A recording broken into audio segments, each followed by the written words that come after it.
Hi, mga BF. Ba't wala kang boses? Ano?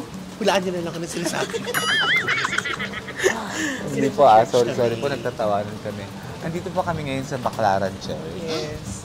Pagpapray po namin din yung pagtigil ng ulan at saka walang masalanta na bongga. Yun lang, alam namin na ang daming bagyo. So, we have to keep our faith strong. Brothers and sisters, we're gathered here.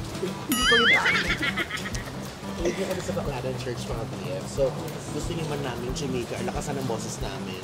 We opted not to. Kasi stormo tayo, di ba? Yes. Pray ng Sa mga nagdadasal. We don't want to interrupt or disrupt their prayer. So, magsisimba muna kami. Actually, gagawin natin dito, magsisimba siya. Magdadasal. Magdadasal tayo. Pwede naman kayo magdasal sa bahay. Siyempre, Pero iba pa rin yung nag-e-effort ka to go to church. Tsaka ngayon lang kulit na guest sa inyo. Busy mo naman kasi. Hindi naman din. O, ayan na. Parang pinigilan ka din ni ano. Di ba sabi ko sa'yo, masaya kami. Wala. Tigilan niyo yung mga issue na yan, no? Ano ba kayo? Okay kaming lahat. Halika na. Naangin ka na tayo. Mag-pray mo kasi sila. Pray naman tayo Oo Pero pag-pray nga palagi. Mag-pray na kami. Okay, let's go.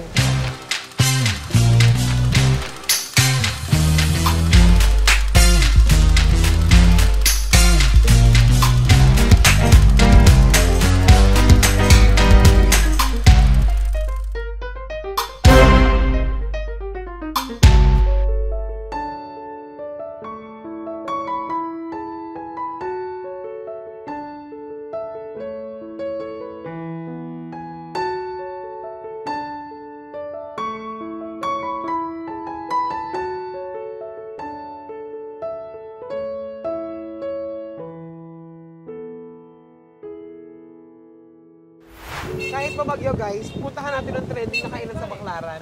Di ba yun okay ka pa? Okay naman. Struggling po kami para makakain. Nauuna na po si Himan. Buwis buhay makakain lang. Kasalukuyang naglalakad kami. Ewan ko ba sa trip nitong mga to? Kasi trending daw po ito. So guys, ayan, nakita na natin nung kakainan. Dapat natin to pa yun, oh. Ay, pwede ito kumain dun. Jade. Ayan. Medyo baha. Ay, oo nga. So ano, lipat tayo? Tara na, kain na lang tayo sa bahay. Kain na lang tayo sa iba para magkipagkwentuhan na lang tayo kay Tetay. Actually, hindi naman namin ginusto na bumabagyo ngayong araw. Kasi wala tayong magagawa kundi...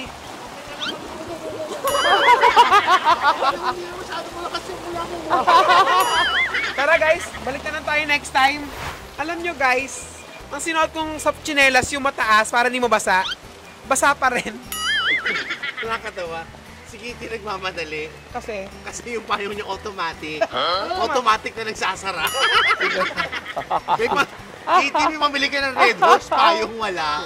Nakakahiya ka sa mga ano. Saka yung payo niya talaga, Shell V Power. Yes, yung talagang may gasolina yan pero nagsasarado mag-isa. Nakakatawa yung payong mo, sis.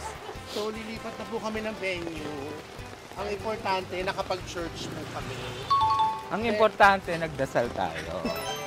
Magdasal tayo na magkaroon ng payong si Kitty na matino. ay, ang lakas, mama! So ayan guys, Yan! Dapat masaya tayo! dito tayo bumagsak kahit nabaha tayo. Nabaha si diba, yung nakakahiya nga eh. Sorry Gago ka doon mo ko pinadaan sa ano. Waze ang nagsabi na road. Ako din. Sabi ko gano'n, alam mo gusto kong di ba nag-drive na ako, guys. Gumanon yung ba, parang, sorry, Bex friends. Ayun yung Pero since nandito na, syempre, dito na ako, Hindi na nandiyan kayo. Naman, dapat naman talaga. Tinawag mo ako, sir. Tatayo siya ng 2 hours. Charot lang. Sabi naman niya, sir, Kuya Mark, thank you very much. Kuya Mark, sa tingin mo sa aming apat, sino yung sir? Huh? Kasi naman, thank you. So after we prayed, kanina, We eat. Yes. Dapat kakain tayo dun sa isang trending na kainan doon. Parang ugbo. Alam mo, nakita ko siya kanina, laban naman. Kaya Kaso, bumabaha. malilito kami kung ano po yung sabaw o yung tubig ulan. Salamat, Sir Mark. Pepper naman. Si Kitty naman kumain siya ng lugaw. Kasi malamig. Kasi maulan nga. Tsaka pang parami ng katas niya yan. Oo, kung namin nilaban ako. Grabe, ang bastos na ng content. Kasi mayula. Since medyo trending yung issue na yan, tatanungin ko kayo isa-isa. Is it okay with you kung tawagin kayong sir? At syempre kung tinawag kayong sir, anong magiging reaction nyo or anong gagawin nyo dun sa tumawag sa inyo ng sir? Sa akin, I don't mind kung nakapang babae ako, nakapang lalaki, ma'am, sir. Kung saan ako komportable kasi okay lang naman sa akin. Kasi yung gender ko naman talaga, babae, lalaki. Yung damit ko, babae at lalaki rin. So, walang kaso sa akin, walang bearing. Kung anong gusto ng tawag sa akin. So, wala. Basta wag mo na akong babasasin ako, bakla. Yung ganun, ayoko yun. Pero yung ma'am, sir, Huwag na kayong bakla kasi dalawa na yun eh, Sir Mark. Ako depende sa damit ko. Ilagay ka ng talaga? babae. Hindi, minsan naka-t-shirt lang ako, naka-cap. Ito na po, ma'am. Ayan, ma'am. Super mom siya ngayon. Depende sa damit sa akin. Eh, nag-super makeup ako, tapos isi-sir mo ko. Diba? Ayaw mo yun. Oo, ayoko, hindi ko bet. So, okay yun. Okay, tama naman yun. Yung parang sa akin din naman, na kapag girl na yung tao, siguro dapat tawagin na siyang man. Diba? Or kahit anong tawag niya sa akin, walang problema. Pero ang mali lang naman doon, yung patayuin mo yung tumawag sa'yo ng ma'am, siguro mas okay na i-correct mo lang siya. At saka totoo kaya ang pinatayo niya. Well, Sabi niya hindi daw. So, okay na sa kanya, depende na damit. Eh, nasa airport siya noon. Ma'am, yun na siya. Please show your passport. Pagbukas. Sir, gusto na kita Orlando. wow, sinabi mo talaga yung totoong pangalan, Kenneth, ha? Orlando Marie. Hindi, for me, iba sinasabi pag nakapang-girl, dapat minibigay yung proper na pag-address, ma'am. Minsan nga din, grabe na yung pilik matakot lahat-lahat. Putok yung duhay ko. Sir pa rin. Sir, which alam mo yung tama din yung sinabi mo, parang wala naman yun eh. Basta yung okay lang yun kung maganda naman yung pagkakasabi. Tsaka okay lang din. Para sa akin, yung ma'am, sir, kasi respeto na yun eh. Di ba? Oo. Nagkamali lang siguro siya ng pagsabi. Minsan kasi nagugulat, ay ma'am, sir, yung babawiin naman nila. May ganun eh, di ba mga minsan nga, ay sir, ay ma'am, alam mo, tapos magaganon sila na hindi nila alam, nalilito din sila kung paano kaya adjust. So, siguro if you don't wanna be called, sir, you just tell the ano na lang, yung staff, I prefer ma'am. Siguro naman, I'm sure they'd understand. Sobra. Alam mo, you're starting to become popular, whoever you are. Although, nagkasama na daw kami sa isang ano, yung friend, may have a common friend. Anyways, hindi maganda yun. Kasi naawa ko dun sa ano, kung sakali mang ano Kung totoo. kung totoong pinatayo niya ng ilang minuto or 2 hours yung ano, para lecturean mo yung waiter, yung staff, na siguro sabihin mo lang siyang quickly na at least don't call me sir, na-offend ako. Ma'am na lang, okay, you may go back to work. Pero yung parang lecture mo siya kasi what if yung araw na yun, yung waiter na yun, eh, may problema din. Alam mo yun, yung wala siya sa mood, yung may di ba, yung, it's just, ano, ayoko na kumain. Ma'am, Nagubuta ko ng Cebu. sir, kumain ka Sir, na, kumain ka na, sir. Kodyo kong ticket na yun. Ano yung Cebu ka ron? Minsan nga may nice pa na sabihin sa'yo, sir, pwede pa picture? Oo naman, ma'am. Ay, ma'am po, gagaling mo lang, pero maguloy mo, okay lang yun. alam mo, isang tao lang nakita ko na-offend sa pagtawag ng sir. Sino? Si Berna. Nakasama ko siya sa ano, sa may kay Gloria. Abra? Sa Abra. Sabi sa kanya, sir, ilan po kayo? Sabi ni Berna ako, sir? Mukha daw, sir. Ang tagal naman ng ulam. Wala, hindi. Tapos na tayong kumain. Nag-decide na lang tayo. Sobrang favorite ko talaga dito. Bukod doon sa kanilang famous chicken barbecue, yung mga simpleng ulam, sinigang na bangus belly na boneless, the best. Dito For sa the- Aristocrat. Bilang wala tayong kitty nose, magigitid noon, kitty nose tayo today. Ay. Yan, legend ang ano to. Yes, one of the oldest restaurants sa Manila. Second oldest sa T-Rex. T-Rex muna, tapos Aristocrat. Oo. Ano T-Rex? T-Rex. Dinosaur. So, ang founder nito ni Engracia Cruz Reyes. At nagsimula siya ng 1928 sa karinderya dyan sa Ermita. Entrepreneur siya and chef. So, noong 1930s, nagkarito naman siya, yung mobile restaurant. Okay, so yung ano... Naglalako na siya. Tapos, noong 1938, doon niya na-found ang Aristocrat. Dito na sa Dewey Boulevard. Ang pangalan yan dati is Dewey Yung Ross Boulevard. Boulevard. Pinangalan kanina, Dewey. President ba? Yeah. President Ano? Dewey. Ano pangalan ni Dewey? George Vuitton. ba? Louis Vuitton. Ano ba? Dewey. Chinese siya. Ta. Dewey cha. Asa yun eh. So yun, doon nag-start ang Aristocrat. So matagal na po talaga to. Actually, surprisingly, nakita ko si Madam, nagbabenta pa rin siya, nagbabenta. Hindi, buhay pa ha. Ayan, ano nga. Buhay pa ba siya? Kain kami. Patay na siya dati. Ito kasi, alam mo itong aristocrat, yung kunyari, yung mga susunduin ng mga balikbayan. Yung di ba gutom na sila, so ito yung parang malapit sa airport na pwedeng kainan na, lalo na yung mga matagal na hindi nakauwi ng Pinas. Siyempre naghahanap ng masarap na pagkain, Pinoy, particularly. Filipino Dito dinadala yan. cuisine, yeah. Kahit kami yan dati kasi may bar sa Malate, yung Basilica. Pag maganda ang tip namin, dito kami kumakain. Tara, kain. Ganun. Yes, aristocrat tayo. Pag wala mga tip, yung mga tagi 700, tara, may mami doon sa doon tayo sa MH Del Pilar. Mami, come to mami. At saka yung barbecue hante. Yes. Dito di ba yun? Dito yon, mayroon din pares usok.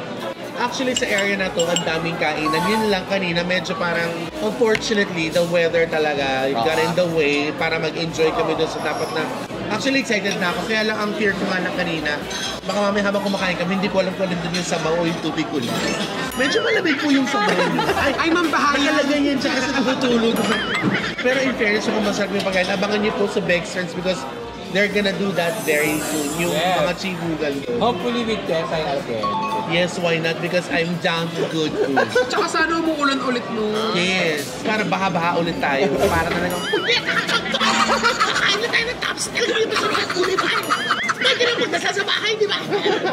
Speaking of dasal, ano mga pinagdasal niyo kanina sa Baclaran Church? Lagi ka naman prayer, yung health ni mama.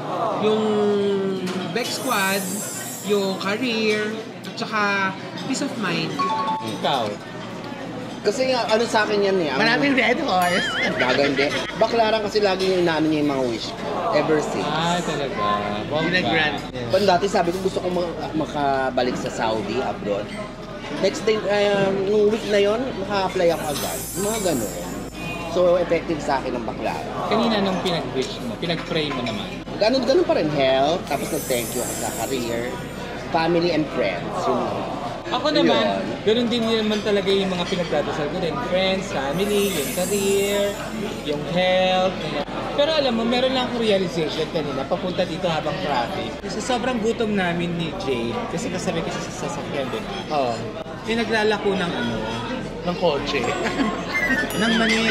Lako. Eh, di ba favorite ko yung nilagang mani? Ay, shucks. So, napabili ako ng nilagang mani.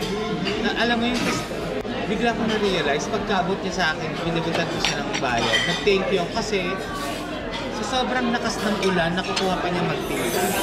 Samantala tayo, umaarte tayo kanina, lakas ng ulan, nakapayong. Alam mo yun. So dapat maging thankful lang tayo lahat sa kahit maliit na blessing, maging thankful tayo. Kasi hindi natin alam kung ano yung pinagdadaanan Sa bagay. ng ibang tao. Kaya huwag kang magpapapayo ng waiter ng 2 hours kasi hindi mo alam kung anong pinagdadaanan niya. Oo. Gusto mong palakanin ka namin sa una ng 2 hours. Ikaw naman. Wow.